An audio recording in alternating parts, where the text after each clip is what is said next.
Hollow creek, एक ऐसा town जहां कभी कुछ नहीं होता था। फिर चीखें सुनाई देने लगी। पहली विक्टिम थी सरा, डाइनर की वेट्रेस। पार्कमैन मिली म्यूटिलेटेड बियॉन्ड रिकॉग्निशन। शेरिफ, एक थोड़ा मोटा सा आदमी जिसका नाम था जेब, बस अपना सार हिलाता रहा। उसने ऐसा कभी नहीं देखा था।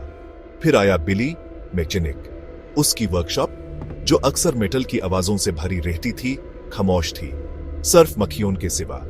उन्हें स्मेल पसंद आई। लोगों ने विस्पर्स किए। एक अंधेरा छा गया था हॉलो क्रीक पर, एक ठंडक जो हड्डियों तक पहुंचती थी। वो यूज कहते थे मिडनाइट बचर। डिटेक्टिव जॉन राइली एक ट्यूसडे को आया। वो दिन कुछ अलग था। एक ऐसा ट्यूसडे जो लग रहा था जैसे फ्राइडे थे 13th। हर जगह एक अजीब सी खामोशी थी। उसने अपनी सिगरेट का एक कश लिया। ध्वन सुबह की धुंध में एक ग्रे टेंड्रिल की तारा। राइली ने फोटोज देखी, उनमें कुछ छुपा था। हर victim posed with grotesque precision, जैसे किसी ने उन्हें एक मकाब्र आर्ट पीस बनाया हो। उनकी आंखें खुली हुई, एक ऐसे दर से जो मौत के पार भी था। वो आंखें राइली का पीछा कर रही थी। एक मैसेज, लेकिन किसका? वो मैसेज एक रिडल जैसा था। वो लेटेस्ट क्राइम सीन, बिली की वर्कशॉप गया। वहां कुछ और क्लूज मिलने की उम्मीद थी। मौत और ऑयल की बदबू भरी हुई थी। वो जगह एक हॉरर शो थी। वर्क बेंच पर एक खूनी बेंच, जैसे किसी ने उससे एक वेपन बनाया हो। और एक single playing card, the jack of spades. ये कार्ड एक क्लू था। किलर उसके साथ खेल रहा था। राइली को एहसास हुआ, ब्रेड क्रम्स छोड़ रहा था, जैसे वो चाहता था कि राइली उसे फॉलो करे। लेकिन क्यों? क्या गेम था? राइली को समझ नहीं आ रहा था। ये एक पजल था जो सॉल्व करना जरूरी था। किलिंग्स जारी रही, हर एक macabre work of art. Hollow Creek में दार अब साफ महसूस हो रहा था, एक जिंदा, सांस लेने वाली चीज। राइली बिना रुक काम करता रहा, कॉफी और जस्टिस की भूख से चाल रहा था।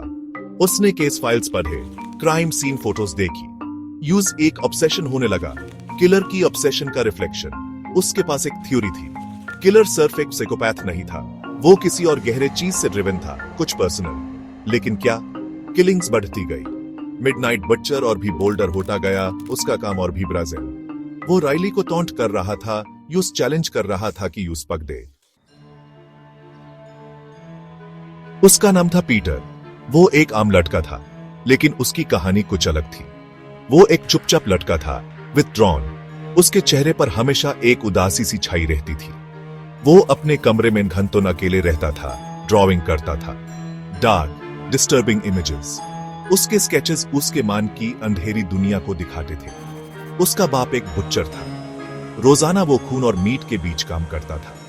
पीटर देखता था, फैसिनेटेड और रिपल्सिड, जब उसका बाप मर्डन को मीट के पीसेस में बदलता था।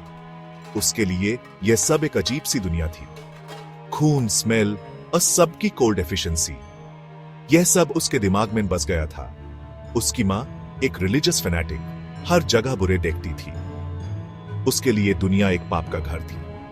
वो पीटर को छोटी सी गलती पर भी सजा देती थी। उसके शब्द पीटर के कानों में जहर की तरह। उसके शब्द उसके दिल को छिड़ते थे। एक दिन उसका बाप एक स्ट्रे डॉग घर लाया। यह एक नया मोड़ था पीटर की जिंदगी में। पीटर ने उसका नाम रखा स्पार्की। उसने पहली बार दोस्ती का एहसास किया। स्पार्की उसका इकलौता दोस्त बन गया। उसके साथ पीटर खुश रहता था। फिर उसकी मां को पता चल गया। उसने स्पार्की को अपने घर में बर्दाश्त नहीं किया। उसने स्पार्की को बाथटब में डुबा दिया, जबकि पीटर देखता रहा, हेल्पलेस एंड हॉरिफाइड। उसके लिए ये एक नाइटमेयर जैसा था। उस रात पीटर के अंदर कुछ टूट गया।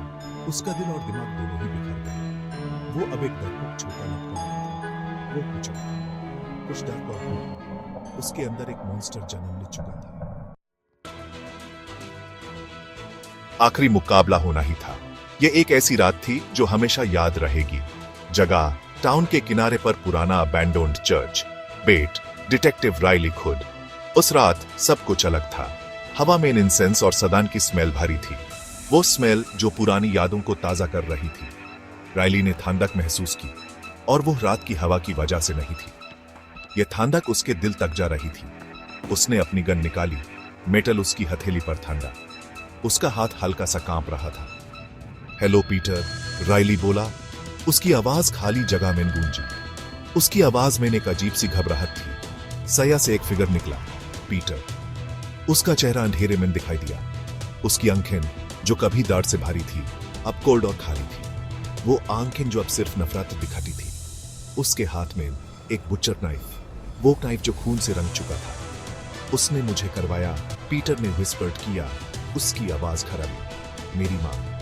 उसकी आवाज में एक अजीब सी पागलपन थी। उसने कहा वो सब सिनर्स हैं। वो झपट पड़ा।